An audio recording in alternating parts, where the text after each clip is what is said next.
Mes chers amis, magnifique histoire pour vous aujourd'hui, accrochez vos ceintures, on s'envole tout de suite pour Haïfa. Arrivé à l'âge de 18 ans, Shammai, fils d'immigrants syriens, rentre à l'armée où il se distingue rapidement comme un soldat courageux et honnête. Une fois libéré avec honneur de l'armée, Shammai ouvre un kiosque à falafel en bordure d'autoroute près de Haïfa. Shammai est un juif au bon cœur, il souhaite servir Hachem de tout son cœur et se préoccupe de ses frères juifs. Au fil des ans, il a tissé de nombreuses amitiés, toutes à partir de rencontres à son stand de falafel, et a même rencontré sa femme Elana, mais bon, ça c'est encore une autre histoire que j'aurai l'occasion de vous raconter. Le kiosque devenait de plus en plus fréquenté, et avait même reçu le surnom d'usine à minyan, où toute personne qui recherchait un minyan en trouvait un là-bas. Puis un jour d'hiver, froid, venteux, du mois de décembre, un jour que Shammai n'oubliera absolument jamais. Durant ces jours, on ne trouve pas un chat dehors, mais Shammai décide tout de même d'ouvrir son kiosque pour les habitués qui travaillent à côté et qui viendraient éventuellement se restaurer. Finalement, personne n'a poussé la porte du restaurant jusqu'à 4 heures, où une voiture de touristes de Chassidim de Brooklyn s'arrête et rentre dans le kiosque pour prier Mincha. Mais ils sont 8 hommes, avec Shammai, il manque encore une personne. Il reste 10 minutes avant le coucher du soleil, et un chassid du groupe, Chaim Yossel, sort braver la tempête à la recherche du 10e homme. Malgré la rue déserte, il revient en traînant avec lui sous le bras un Israélien qui ne cesse de râler.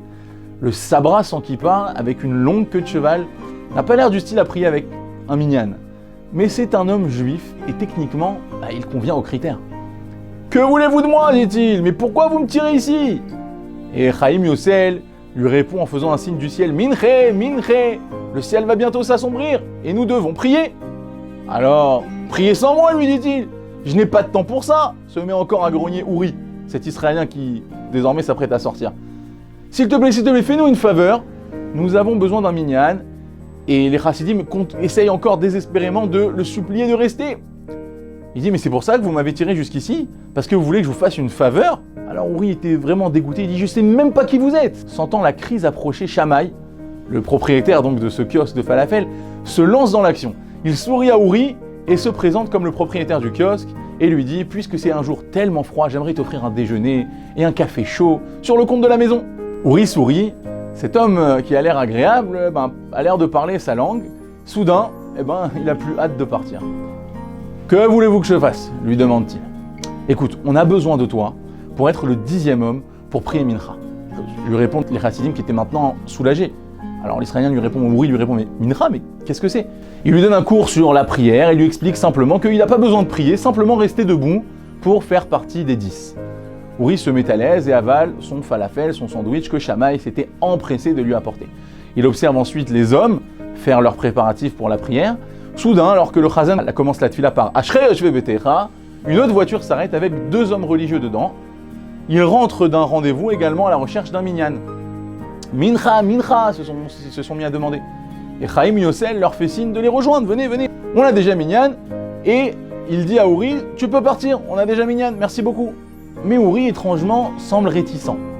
Ne t'inquiète pas, lui dit Shammai, je te demanderai pas de payer ton repas, t'inquiète pas.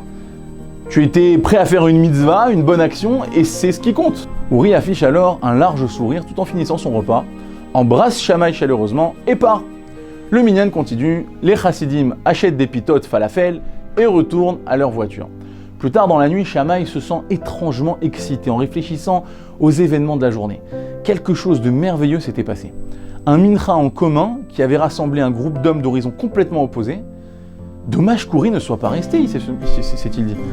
J'aurais dû prendre son numéro de téléphone, l'inviter à un repas de Shabbat, mais quelle occasion manquée! Et depuis cette nuit, Shammai se met en tête de retrouver cet Ouri envers et contre tout, malgré les maigres informations qu'il a. Il appelle tous les Ouris du répertoire, se déplace dans tous les commerces de Haïfa pour rencontrer tous les Ouris, passe une annonce dans le journal local. C'est devenu sa mission. Il est déterminé à finir ce qu'il avait commencé, c'est-à-dire transformer Ouri en Baal Teshuva. Après tout, la flamme a été allumée. Il ne lui reste qu'à attiser les braises. Mais après plusieurs jours de frustration, il n'est pas plus proche du but. Alors déprimé, découragé, il se rend chez son rave et lui raconte toute l'histoire. Sur les conseils de son rave, il se lance désormais dans le kirouv, le rapprochement des juifs au judaïsme. Et très vite, son organisation prend de l'ampleur, il offre des repas, invite des gens pour Shabbat, etc. etc. Il se rend compte qu'il a un tel impact qu'il décide de fermer son restaurant et créer une association de kirouv. Il se met à donner des conférences dans tout Israël, et à chacune d'entre elles, Il raconte ce qui l'a mené à créer ce projet et à la fin de son discours, il demande avec une émotion particulière que vous comprendrez. Est-ce que quelqu'un dans l'assistance connaît ce vrai Uri peut-être? Dans la nuit du 10 qui se lève, 10 ans après sa rencontre avec le fameux Uri, Shammai se couche tôt. La semaine a été chargée, il a pris la parole dans le cadre de 2 séminaires, il est épuisé. Soudain, dans son rêve, il pousse un cri, choqué. L'homme qui se tient devant lui, grand de taille et large d'épaule avec une longue queue de cheval, est le fameux Uri. Alors certes, il a l'air un peu plus âgé, mais ses traits sont identiques. « Shalom Uri !» s'exclame Shammai. « Je t'ai cherché partout !» Il dit « Je sais », répond Uri, « mais tu n'as aucun moyen de me trouver désormais car je ne suis plus de ce monde. » Alors Shammai sent un frisson lui parcourir le dos. « Quoi ? Mais que s'est-il passé ?» Il dit « J'ai eu une soudaine crise cardiaque il y a 7 ans. Ça n'a duré que quelques heures. Mais où tu habitais jusque-là ?» Il dit « En fait, moi je vivais à Rosh Pina et je me trouvais à Haïfa pour la journée seulement pour voir un ami. Et c'est ce jour-là où tu m'as demandé de me joindre à vous pour faire mincha. » Shammai comprend alors pourquoi il n'avait pas réussi à le retrouver.